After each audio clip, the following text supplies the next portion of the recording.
बिस्मिल्लाहिर्रहमानिर्रहीम। मैं हूँ आपका मेज़बान मोहम्मद सज्जाद मिर्ज़ा और मेरे साथ जो शख्सियत मेहमान है वो साबिक़ MP रहे हैं कोटला से आमिर उस्मान आदिल, जो सियासत के बाद न सिर्फ कोटला में अपनी सियासी और समाजी सरगर्मी को जारी रखे हुए हैं बल्कि सियासत पर भी उनका गहरा मुताला है और गहरी नज़र रखते हैं। आज हमने उनको बुलाया है। आज हम आपके सामने ज़िला मेंबर का जो सियासी सिनेरियो है, सियासी माहौल है, इस पर बात करेंगे। तो मैं आमिर उस्मान आदिल साहब को गुजारिश करता हूँ कि वो अपने ख़यालात का इज़हार फरमाएं और बात शुरू करें। जी, बहुत शुक्रिया नाजरीन। दो टोक के पैनल पे मैं आज आपकी खिदमत में पेश हूँ और ज़िला मेंबर का इंतखाबी दंगल जो है वो सज चुका है।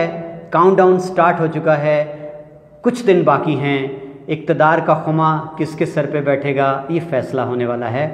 तो हमने आज आपकी खिदमत में आज के इस प्रोग्राम में खालिस्तान ज़िला मेंबर की 3 नशिस्तें जो हैं उनका तज्ज़िया हमने पेश करना है। तो हम स्टार्ट लेते हैं LA5 बरनाला से। सजाद साहब, मुझे ये बताइएगा कि LA5 बरनाला जो है इसमें रजिस्टर्ड वोटर की तादाद तकरीबन 80-82 हज़ार है। यहाँ से कौन बड़े उम्मीदवार सामने हैं? बरनाला में शुरू से जो है ना वो 3 बरादरियों के दरमियान मुकाबला चला आता है। यहाँ पे सियासी जो है ना वो शख्सियात अगरचे मौजूद हैं, सियासी पार्टियाँ मौजूद हैं, लेकिन पार्टी से ज़्यादा बरादरी मैटर करती है। यहाँ पे मुस्लिम कॉन्फ्रेंस के कैंडिडेट हैं मिर्ज़ा शफीक जलाल साहब, उनका तल्लुक जलाल बरादरी से है। कर्नल वकार साहब हैं जो सिटिंग MLA भी है, मिनिस्टर है, उनका तल्लुक गुर्जर बरादरी से है। और चौधरी परवेज़ अशरफ साहब, उनका तल्लुक जाट बरादरी से है। ये फिर पार्टी के कैंडिडेट हैं। ये तीनों कैंडिडेट इस वक्त मुकाबले की पोजीशन में हैं। लेकिन इस दफ़ा PTI ने यहाँ से जो कैंडिडेट वो मैदान में उतारा है तो उनका तल्लुक गुर्जर बरादरी से है।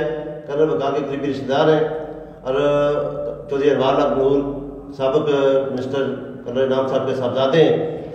वो उनके मैदान में आने की वजह से जो इलेक्शन इससे पहले नज़र यही आ रहा था कि कर्नल वकार साहब आसानी से जीत जाएंगे। अब ये इलेक्शन फंस चुका है और ये मुकाबला नज़र आ रहा है कि मिर्ज़ा शफीक जलाल साहब, परवेज़ अशरफ साहब और कर्नल वकार साहब के दरमियान मुकाबला होगा और बड़ा क्लोज कंपटीशन होगा। जी बिल्कुल, आपके मुताबिक अगर अनवारुल हक नूर मैदान में ना आते PTI के टिकट पर तो शायद कर्नल वकार के लिए ये मुकाबला बड़ा आसान होता, लेकिन अब सूरत हाल वैसी नहीं है। और मेरे ख्याल में जिस तरह बरनाला में कैंपेन चल रही है, पीपल्स पार्टी ने भी अपने बड़े कामयाब शो किए हैं। मिर्ज़ा शफीक जलाल साहब की अपनी बरादरी जलाल का वोट बैंक भी बड़ा मजबूत है, वो भी मैदान में हैं, साबिक़ मिनिस्टर भी रह चुके हैं। तो मेरा ख्याल है अभी कोई पेशगोई करना बड़ा मुश्किल होगा बरनाला के हवाले से कि बरनाला में विन कौन करेगा और मार्जिन कितना रहेगा जीत का। जैसा कि मैंने बताया कि ये क्लोज कंपटीशन होगा इन तीनों अफराद के दरमियान। ये तीनों जो नुमाइंदे हमारे तीनों बंदे असम्बली में रहे हैं और बड़े जो आजमूदा सियासतदान हैं और हम समझते हैं कि मेंबर के लोग भी समझ रहे हैं कि ज़िला मेंबर में सबसे जो मजबूत कंपटीशन होगा इस पर पेशिंगोई करना बड़ा मुश्किल है, वही बरनाला का है। कर्नल इनाम गनी 3 बार MLA रहे माजी में। कर्नल इनामुल हक 3 बार MLA रहे। ये उनके साहबजादे हैं जिनको PTI का टिकट मिला है। तो लेकिन वो आप कह रहे हैं मुकाबले में ही नहीं है। मुकाबले में असल में इसलिए नहीं है कि वो बड़ा सा सियासत से दूर रहे हैं, दरम्यान में कोशिश करते रहे, लेकिन बरादरी के दबाव पे वो बैठ जाते रहे हैं, जिस वजह से अभी वो लोगों को जोड़ने में थोड़ा कामयाब हो रहे हैं, लेकिन मुकाबले में शायद ना आ सकें। कितना डेंट डालेंगे वो कर्नल वकार के वोट पे? उनका सारा डेंट दीगर बरादरीज पे भी, दीगर पार्टीज पे भी वो डाल रहे हैं, लेकिन वो ज़्यादातर खराबी कर रहे हैं वोट की। वो कर्नल वकार साहब के वोट की खराबी कर रहे हैं और मेरा ख्याल है कि राउंड 3 से 4 हज़ार तक जो है वो नुकसान होगा देते हुए नजर आते हैं। यानी वही जो फतह का मार्जिन हो सकता है वो शिकस्त में भी बदल सकता है। कंपटीशन इसलिए है, कंपटीशन है। जी नाजरीन, आपने बरनाला का तज्जिया सुन लिया कि वहाँ बड़ा क्लोज कंपटीशन है, नेक टू नेक चल रहे हैं 3 उम्मीदवार पीपल्स पार्टी के और मुस्लिम कॉन्फ्रेंस के और नून लीग के। अब हम बढ़ते हैं LA6 समानी। यहाँ पर वोटर्स की तादाद जो है वो 92,888 है। यहाँ कौन पहलवान जी सामने आए हैं मुकाबले में? आमिर साहब यहाँ पे 3 बार MLA रहे हैं आज़ाद हसीयत से चौधरी अली शान सोनी जी, वो एक कैंडिडेट है, इस दफ़ा PTI के कैंडिडेट हैं। और हैरत अंगेज बात है कि उन्होंने आज़ाद हसीयत का इलेक्शन पहले कभी कोशिश नहीं की और इस दफ़ा उन्होंने कोशिश करके PTI का टिकट लिया है। ठीक और है। दूसरे वहाँ पे कैंडिडेट हैं, साबिक़ MLA रहे हैं राजा मसूद साहब, उनके पास नून लीग का टिकट है। पिछले 5 साल उन्होंने बड़े तरक्याती काम करवाए हैं, नून लीग की हुकूमत ने उनको फर्ज भी फराहम किए हैं।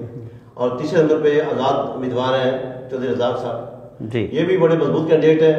ये PTI के कैंडिडेट थे पिछले इलेक्शन में 2016 में और इस दफ़ा टिकट के उम्मीदवार थे, लेकिन ये टिकट चूँकि जैसे रवायत है जीतने वाले को अक्सर इंतजार करता है, तो इस दफ़ा ये टिकट अली शान सोनी लगे और वो आज़ाद सीट से इलेक्शन। मुकाबला किस में देख रहे हैं आप समानी से? समानी में जो पिछला इलेक्शन था उसमें मुकाबला चला था चौधरी अली शान सोनी और राजा मसूद साहब के दरमियान। जी, हुकूमत थी नून लीग की जी, लेकिन चौधरी सोनी साहब वो इलेक्शन भी जीत गए। और इस दफ़ा जो सूरत हाल है कि चौधरी रज़ाक साहब टिकट के उम्मीदवार थे PTI के और उन्होंने बड़ा होमवर्क भी किया था और उन्होंने पूरे हल्के में अपना वोट बैंक बढ़ाया है। अब जो महसूस कर आम जो तजिया कार महसूस कर रहे हैं वहाँ पे, हमने भी समानी का विजिट किया है कि इस दफ़ा चौधरी सोनी साहब का मुकाबला करने के लिए राजा मसूद साहब और चौधरी रज़ाक साहब ये दोनों शायद मुकाबले में वहाँ पे बराबर है। दूसरे नंबर पे चौधरी रज़ाक साहब 9,000 समथिंग वोट थे, वो चले जाएंगे 15,000 पे जी। राजा मसूद साहब का वोट 16,000 पे राउंड वोट था, वो भी थोड़ा रिवर्स किया लगेगा उनका। ठीक है। इसलिए कि वहाँ पे उनकी बरादरी से 2 कैंडिडेट और हैं जी, एक मुस्लिम का उसके राजा खुशनूद है और एक नौजवान हमारे दोस्त हैं राजा जावेद साहब, जावेद अख्तर साहब, ये भी उनके रिपोर्ट तोड़ रहे हैं। इस वजह से राजा मसूद साहब को ज़्यादा टेंट पड़ेगा और ये इलेक्शन वहाँ पे जो मजबूत सूरत आ रहा है कल की रैली को देख के ये नजर आ रहा है कि वहाँ पे चौधरी सोनी साहब का मुकाबला शायद मुश्किल इतना आसान नहीं है। और उसका एक फैक्टर ये भी हो सकता है कि उनकी अपनी शख्सियत का उसमें बड़ा अमल दखल है, जिस तरह उनका अवामी स्टाइल है, मिलनसार हैं, उनकी मेहमान नवाजी मशहूर है और वोटर को दस्तयाब भी होते हैं। आप क्या कहते हैं? वो वोटर को दस्तयाब हो ही ना हो, लेकिन एक बात है कि उनके मतलब ये मशहूर है कि जो भी उनके डेरे पे चला जाता है ना, उनकी गैर मौजूदगी में भी उनके डेरे पे मेहमान नवाजी होती है। लोग ये गिला नहीं करते हुए बंदा में मिला नहीं, लेकिन जब मिलता है तो लोगों के गिले शिकवे दूर कर देता है। उसकी वाहिद वजह उसकी आजी और मिलनसारी है। जमात इस्लामी के एक प्रोफेसर फ़खरुद्दीन अहमद का नाम भी तो है समानी से और जिनका बड़ा रीड फाउंडेशन के हवाले से उनकी खिदमात बड़ी हैं तालीमी, तो आप उनको कहाँ देखते हैं? असल में समानी में जमात इस्लामी का बड़ा अच्छा नेटवर्क है खिदमत के मैदान में, रीड फाउंडेशन के मैदान में। ये खुद प्रोफेसर फजल साहब इनोवेटर स्कूल्स के बानी भी हैं, रीड फाउंडेशन का इजरा भी उन्होंने किया था। तो पूरे हल्के में इनके हज़ारों के शागिर्द हैं, तो वो यही कर रहे हैं। मेरी उनसे मुलाकात हुई है, तो वो यही कर रहे हैं कि इस दफ़ा हम समानी से एक अच्छा वोट बैंक लेंगे। बहरहाल वो कोशिश कर रहे हैं कि बरादरीज़म की फ़ज़ा को तोड़े। ये गुजर बरादरी से तल्लुक़ रखते हैं और उस हवाले से वहाँ पे गुजर बरादरी न होने के बराबर है, लेकिन ये इनको वोट अच्छे वोट पड़ने का इम्कान है। जी नाज़रीन, अब बारी है उस दंगल की जिस पर पूरे आज़ाद कश्मीर की नज़रें लगी हैं, LA7 भिंबर। यहाँ पहले तो बात करेंगे बरादरियाँ डोमिनेटिंग कौन सी हैं? यहाँ पे सबसे बड़ी बरादरी जाट बरादरी जी, और उसके बाद राजपूत है जी, और तीसरे नंबर पे शहर में यहाँ पे मुगल बरादरी बड़ी बरादरी है। मुगल बरादरी, उसका बड़ा रोल है। हाँ, पहले जलसों की बात कर लें।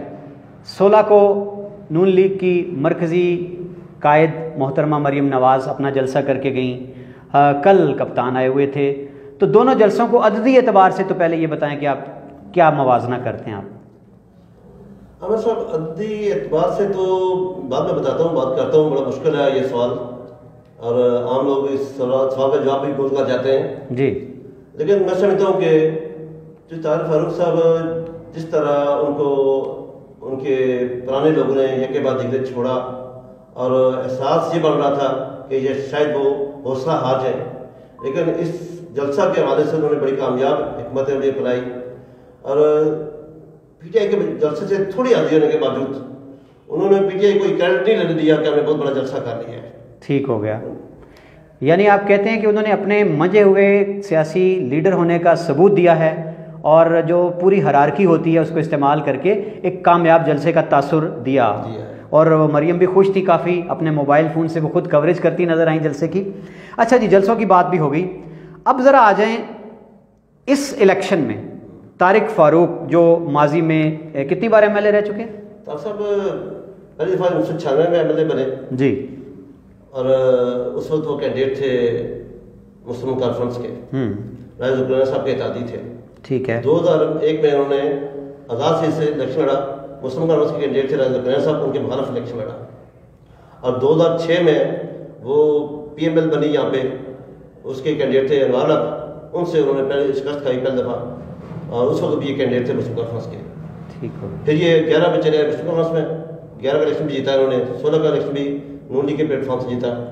अब 4 दफ़ा MLA रह चुके हैं, एक दफ़ा। ये एक फैक्टर है कि भिंबर की सियासत के पायनियर बड़े नाम जो थे चौधरी सोबत और उनके भाई चौधरी अशरफ, और फिर आगे से उनकी औलादें हैं, उनके बेटे परवेज़ अशरफ बरनाला हल्का से इलेक्शन लड़ते आए हैं, और चौधरी सोबत की औलाद में से अभी अनवारुल हक जो हैं वो हैं। तारिक फ़ारूक का भिंबर की सियासत के जमूद को तोड़ना, जिनका बज़ाहिर पीछे बैकग्राउंड कोई उस तरह का नहीं था, उसको आप किस नज़र से देखते हैं? इसमें मैं समझता हूँ कि तारिक फ़ारूक साहब ने अपने वालिद मरहूम जो हमेशा मुस्लिम कॉन्फ्रेंस के साथ रहे, उनकी नाकामी से सबक सीखा है जी, और उन्होंने वक्त के साथ साथ अपनी जो है ना वो सियासी कमिटमेंट वो बनाई नहीं, बल्कि बदलते रहे हैं। जहाँ से उनको रास्ता नजर आया है आगे निकलने का, उन्होंने वो रास्ता इस्तेमाल किया। एक दफ़ा जो सफदरी साहब के तादी भी रहे, अब ज़्यादातर मुखालिफ भी रहे, तो ये देख लें कि उन्होंने आगे निकलने के लिए हर रास्ते को इंतखाब, हर हरबा हर तरीका इस्तेमाल किया कामयाब सियासत के लिए, और ताकि फिर उन्होंने भिंबर के दोनों बड़े को शिकस्त दी है, और बड़ी कामयाबी से उन्होंने सियासत में अपना नाम बनाया। इस इलेक्शन में क्या हुआ ऐसा, जितने बड़े नाम हैं उनके अपने गांव पिंडी चूंजा से, आपके शहर भिंबर से मिर्ज़ा अजमल जलाल, जितने मसाहिब ख़ास थे तारिक फ़ारूक साहब के, वो एक एक करके उन्हें छोड़ते नज़र आए। इसकी वजह असल में इसकी वजह तो माजी में भी बनती आ रही थी, लेकिन इस दफ़ा तारिक साहब के मद्दे मुकाबले थे चौधरी अनवार हक साहब, ये इन्होंने उस अंदाज में अपोजिशन ना की। ये कोरोना प्रोग्राम में तो बिल्कुल ही अनवार साहब मंजर से आउट हो गए, और तारिक फ़ारूक साहब को खुल खेलने का मौका मिला। जब वो खुल के खेले तो फिर उनसे गलतियाँ हुई, और फिर वो जो है ना एक मुहावरा है, कहावत है कि अंडा वंडे रेवड़ियाँ मुड़ अपने का, ये सबसे बड़ा फैक्टर ये रहा। आप कह सकते हैं कि उन्होंने अपनों को नवाजा, और ये बड़ा एतराज़ उन पर होता रहा। अच्छा, यहाँ मुझे ये बताइएगा कि आपका भिंबर शहर जो है, इसमें वोटर का मूड क्या होता है, और इस बार जो मिर्ज़ा अजमल जलाल दूसरे कैंप में चले गए हैं, तो तारिक फ़ारूक के वोट को कितना दंड पड़ता नज़र आता है? आप मिर्ज़ा अजमल साहब की बात कर रहे हैं, यहाँ पे एक और शख्सियत है चौधरी इसहाक साहब जी, ये तारिक साहब के वालिद साहब के दोस्त थे, हमेशा से भिंबर में सबसे जो बड़ा वोट बैंक है तारिक साहब के बैलेट बॉक्स में जाता रहा, वो तो साहब लेके जाते रहे, हमेशा अपना पोलिंग स्टेशन विन करते रहे जी। ये इलेक्शन के आगाज में, चूंकि वो बुजुर्ग हो चुके हैं, लेकिन उन्होंने आगाज में तारिक साहब को छोड़ दिया, ठीक हो गया। हाँ, ये बड़ा टेंट था उनको कि पुराना उनका जानसार उनका साथ छोड़ गया। मिर्ज़ा अजमल साहब बड़े अरसे 85 से चले आ रहे थे उनके साथ, उन्होंने साथ छोड़ दिया। असल शहर में जो पोजीशन है इस वक्त वो यही है कि मुकाबला यहाँ पे सख्त होगा, लेकिन तारिक साहब चूँकि सियासी महारतें रखते हैं और उन्हें पता है कि कहाँ से मैंने किस तरह वोट हासिल करते हैं, और लोग ये कहते हैं कि आखिरी 2-3 रातों में जो है ना वो जोड़ तोड़ होगा सारा। अच्छा, यहाँ मुझे एक और बात बताइएगा, PTI का जो नज़रियाती धड़ा है काशर साहब की क़यादत में, उसने बाकायदा एक लाइन ली पहले दिन से कि जी टिकट में नाइंसाफ़ी हुई है, ज़्यादती हुई है, हम बैरिस्टर सुल्तान महमूद की क़यादत में इस पर एहतजाज करते हैं, और उन्होंने वाज़े तौर पर तारिक फ़ारूक को बुलाकर उनकी हिमायत का ऐलान भी कर दिया। उनका वोट बैंक कितना है? इसमें ये इनका मतलब यही शोर है, बल्कि यही मुखालिफ जो कैंप है वाला साहब का, वो हमेशा से ये कहता आ रहा है, ये लोग इलेक्शन में बज़ाहिर मेरे साथ होते हैं, लेकिन अंदर से जो तारिक फ़ारूक साहब के साथ होते हैं। ठीक है, शुरू से और इस तरह उन्होंने जब इनको टिकट मिल गया, पहले तो टिकट इन्होंने दरख्वास्त नहीं दी, टिकट जब मिल गया तो उन्होंने छोटा मोटा एहतजाज किया, लेकिन उनको तवक्को थी कि टिकट मिलने के बाद जो अनवार साहब रब्ता करेंगे तो हम इनके पास साथ चले जाएंगे। लेकिन इनका कहना ये है, ये ग्रुप का कहना यह है कि चूँकि हमारे वोटर ना माजी में थे ना आज उन्हें होना है, इसलिए हमने उनसे रब्ता नहीं किया, रब्ते की ज़रूरत नहीं समझी। तारिक फ़ारूक साहब के हामियों का ये कहना है कि अगरचे बड़े बड़े नाम जितने भी थे उनको छोड़ के जाने वाले वो छोड़ गए हैं, लेकिन वोटर उनका नहीं छोड़ के गया। आप क्या कहते हैं? मैं शहर का मूड देखे तो ये पता चलता है कि वोटर भी नीचे से का जो है ना खासा स्लिप हो गया है। और तार साहब अगरचे कोशिश कर रहे हैं और साहब उनके मजबूत हैं, लेकिन बाजार ये नज़र आता है कि वो लोगों को अपने लोगों को हौसला दे रहे हैं और कोशिश कर रहे हैं कि इलेक्शन तक अच्छा मुकाबला बना रहे हैं। जी, आखिरी तज्जिए में भिंबर की सीट जो है वो पलड़ा किसका नज़र आता है आपको? फिर वक्त तो यहाँ पे पीटीआई का पलड़ा भारी है। और अगर फतह शिकस्त होती है तो मार्जिन इस बार भिंबर की सीट पर कितना नज़र आता है? माजी में क्या था और अब कितना होगा? ये बड़ा अहम सवाल है कि भिंबर में बड़ा क्लोज कंपटीशन रहा है। 2001 में जब जुल्फ़िकार साहब जीते उस वक्त बड़े मार्जिन से जीते थे, राउंड अबाउट 6000 के मार्जिन से 6000 लीड थी। उसके अलावा यहाँ पे मार्जिन थोड़ा ही होता है। लेकिन इस दफ़ा जो कैंपेन चली हुई है और जो मैं मालूमात लेता रहता हूँ उसके मुताबिक तो ये है कि ये ग्रुप जो है पीटीआई का, ये ग्रुप कह रहा है कि हम 2001 की रवायत जो है ना कायम करेंगे, दोहराएंगे। आखिरी सवाल, इस बार आपके ज़िला में ख़ास तौर पर और भिंबर की सीट पे दोबारा जो लबो लहजा, जो ज़ुबान सियासी जलसों में, मीटिंग्स में, इकट्ठ में इस्तेमाल की गई वो अखलाक से गिरी हुई थी, इंसानियत से आरी ज़ुबान थी। तो इसका ज़िम्मेदार आप लीडर्स को करार देंगे या कारकुनों को? ये ऐसी बात है कि देखने में ये है कि जब भी कोई लीडर इस तरह की ज़ुबान थोड़ा सारी बद अखलाकी वाली ज़ुबान इस्तेमाल करते होती है और उस पर जो है उनका कारकुन बड़ा खुश होता है, बड़े जोश खरोश में आता है। मैं समझता हूँ कि ये लीडरशिप की नहीं कि आवाम की वो समझते हैं कि नफ्सियात है कि वो हमारे खुश होता है कि जब हम खूब जो है हाँ, जितना हम कीचड़ उछालेंगे दूसरे मुखालिफ उम्मीदवार पे अवाम से दाद मिलेगी, अवाम खुश होगी। लेकिन बहसीत एक सियासत के तालब इल्म के और तालीम से ताल्लुक़ होने की वजह से हम देखते हैं कि हमारे सैकड़ों तालब इल्म रोज़ाना भिंबर तहसील इल्म के लिए रुख करते हैं और भिंबर तालीमी एतबार से बड़े आला दर्जे पर फायज़ है। लेकिन जो कुछ हुआ इस इलेक्शन में, जिस तरह की ज़ुबान, गालियाँ और जिस तरह नाम बिगाड़े गए इंसानों के, तो उससे तो हमारे सर शर्म से झुके हैं। क्या संजीदा हल्के भिंबर के जो हैं वो इसको किस नज़र से देखते हैं? ये बड़ी बदकिस्मती है कि हमारे भिंबर के सीधा के अलावा इन पार्टियों के अंदर भी ऐसे लोग मौजूद हैं जो इस ज़बान को अच्छा नहीं समझते, लेकिन वो लोग उनकी जो सुनवाई ही नहीं है।